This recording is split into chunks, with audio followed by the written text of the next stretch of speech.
Bonjour Catherine Bekele-Bizot. Bonjour Claude Tran. Vous êtes médiatrice de l'éducation nationale et de l'enseignement supérieur et vous venez de présenter le rapport de votre activité sur l'année 2018. En quelques mots d'abord, c'est quoi votre rôle? Le rôle du médiateur, c'est de répondre d'abord à des saisines qui nous arrivent de tous les usagers et personnels de l'éducation nationale et de l'enseignement supérieur, depuis la maternelle jusqu'à la formation continue. En deuxième recours, c'est-à-dire que toute personne qui nous saisit, en principe, a essayé de trouver déjà une solution au premier niveau. Si elle ne l'a pas trouvée ou si elle n'a pas eu de réponse, elle peut saisir le médiateur. Et la plupart de nos saisines portent sur des difficultés, des contestations de décisions concernant les personnes au niveau de l'administration, mais pas seulement. On a aussi des conflits interpersonnels qui se développent et qui donnent lieu à une saisine du médiateur, parce que le médiateur est une personne tierce qui est là pour rétablir un dialogue, rétablir une symétrie, comme je l'ai expliqué tout à l'heure, entre deux interlocuteurs qui parfois hiérarchiquement ne sont pas au même niveau, ou deux interlocuteurs qui n'arrivent plus à se parler dans le cadre du travail ou des études. Et donc cette personne tierce, impartiale, et qui va toujours chercher à faire que chacun comprenne l'autre et développe des arguments que l'autre va être en mesure de comprendre, c'est un vrai besoin de la société aujourd'hui, où on prend des décisions très rapidement, où on n'a plus beaucoup de temps, où le moindre conflit explose en violence, où les réseaux sociaux s'enflamment. Je dis toujours qu'il y a trois ennemis du médiateur, si on peut dire. Le premier ennemi, c'est la judiciarisation des sujets.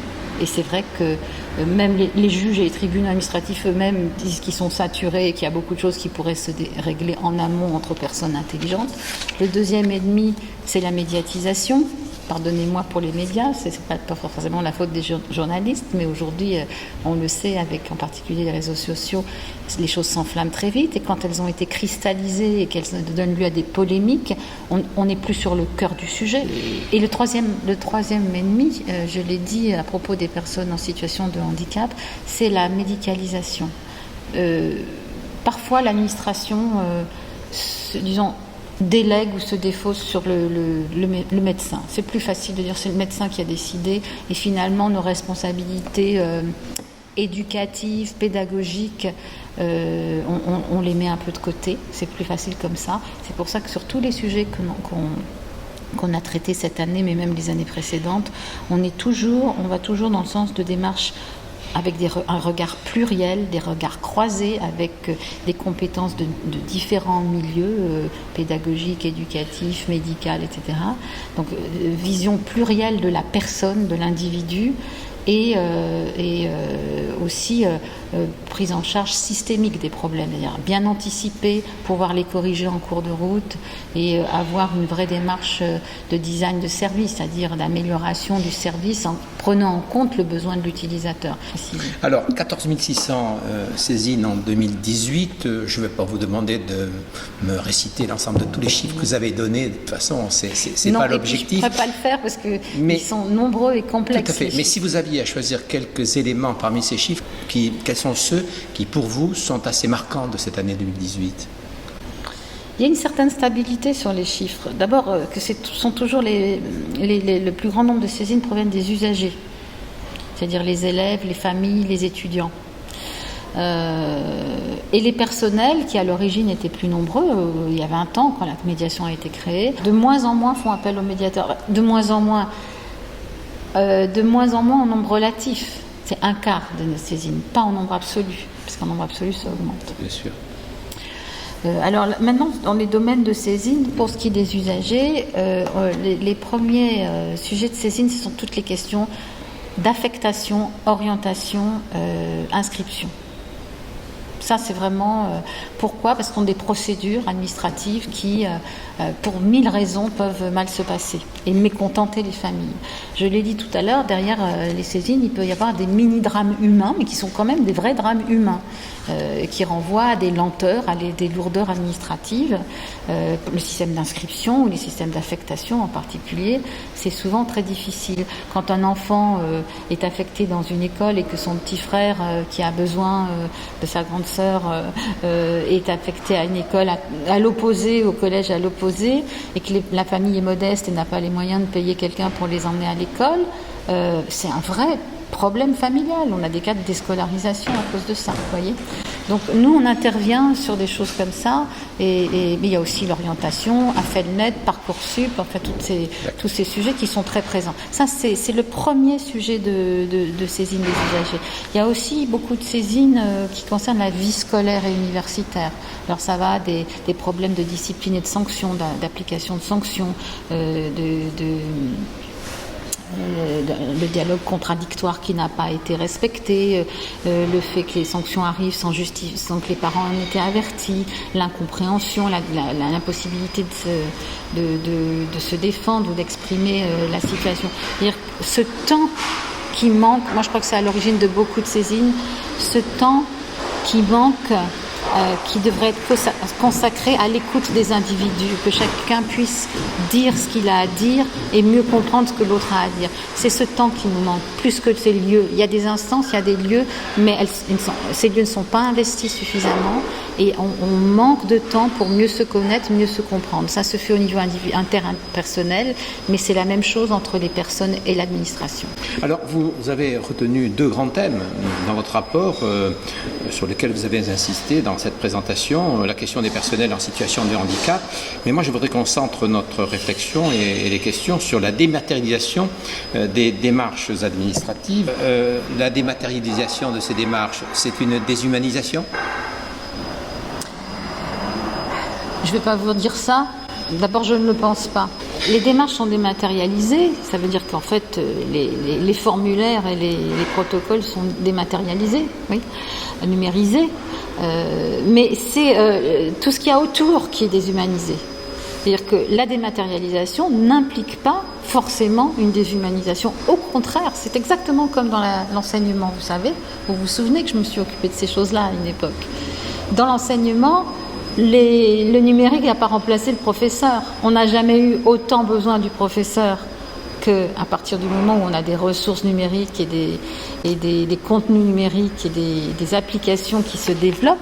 Et ça permet au contraire au professeur de mieux jouer son rôle d'accompagnant humain et de mieux se concentrer sur la relation pédagogique. Et bien, c'est la même chose pour l'administration. C'est pas parce qu'on crée une plateforme pour la retraite, par exemple, que les cadres de l'administration de proximité, l'administration de son ministère, doivent se désintéresser et ne doivent plus accompagner les personnes qui préparent leur dossier de retraite. Bien au contraire, parce que c'est nouveau, parce que c'est compliqué, parce que tout le monde n'a pas été formé au problème de la formation numérique dans notre système éducatif et au-delà. Aujourd'hui, on a énormément besoin d'accompagnement humain. Donc moi, ce que je ne dis pas qu'il ne faut pas dématérialiser et que ce n'est pas un progrès considérable, c'est un progrès de simplification, c'est un progrès d'accès à l'information, d'accès aux services. C'est un progrès d'efficacité aussi, c'est un progrès sur le plan de l'environnement, c'est un progrès sur le plan du gain de temps et de la rationalisation. Sur tous ces plans-là, c'est un progrès potentiel. Mais si on se contente de numériser le service, il n'y a pas d'autre voie d'accès aux services, et qu'en plus les personnes se retrouvent seules, la solitude, c'est pas l'autonomie.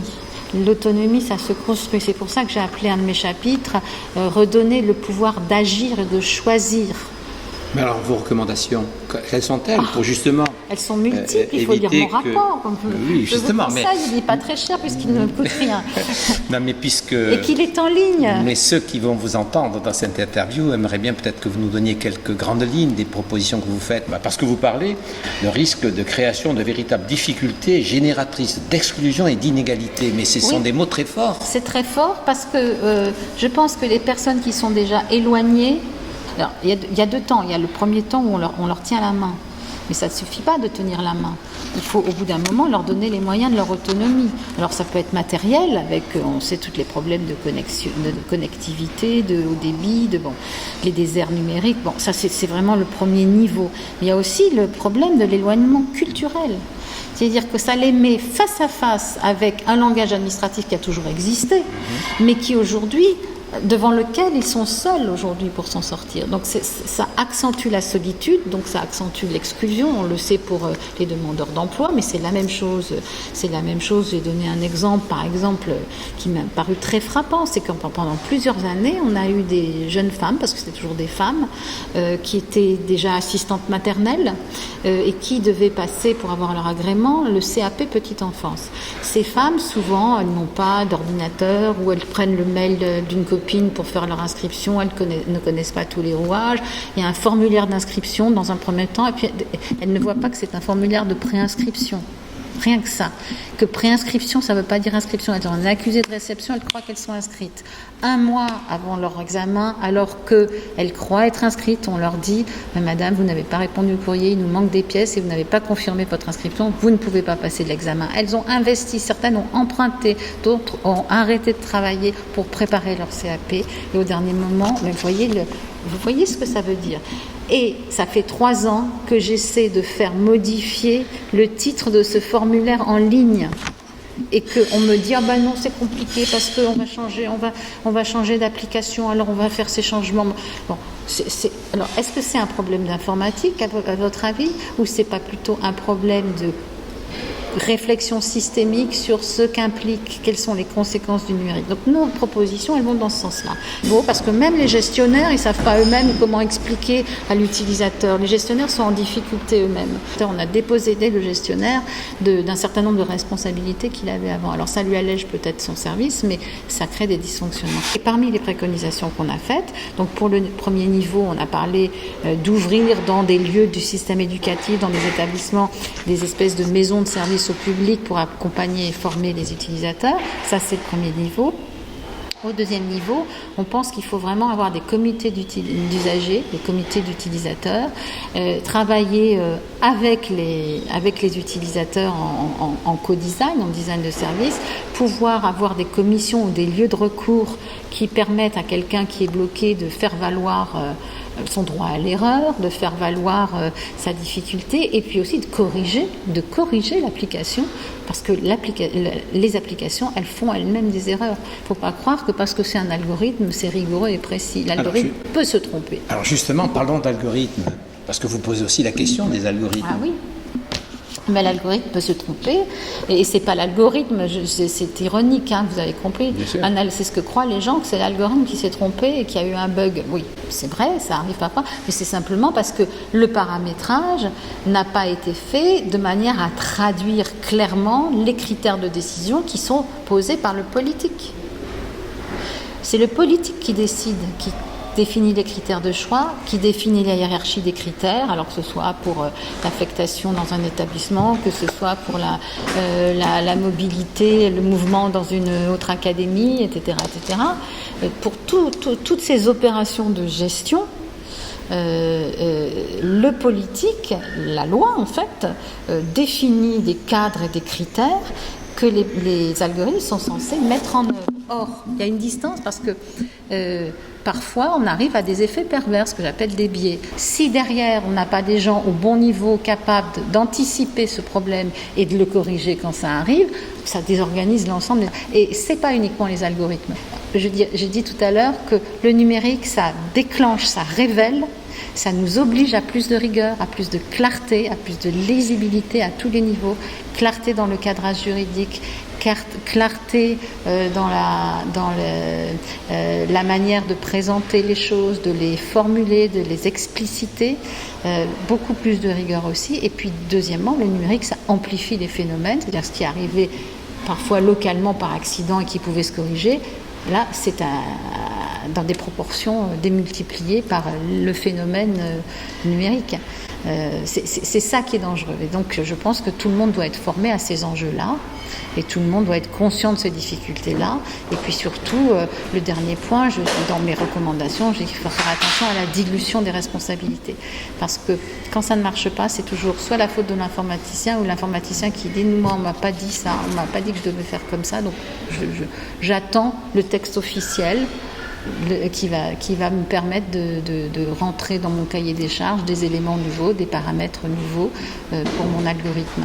Donc tout le monde se renvoie la balle et je crois que c'est cette chaîne de décision qui doit être reprécisée, reclarifiée elle aussi, dans un esprit, comme je disais tout à l'heure, de co-design, de design de service, toujours dans l'intérêt évidemment de la qualité du service public. Merci beaucoup. Que nous défendons. Merci beaucoup, Catherine Becchetti-Bizot.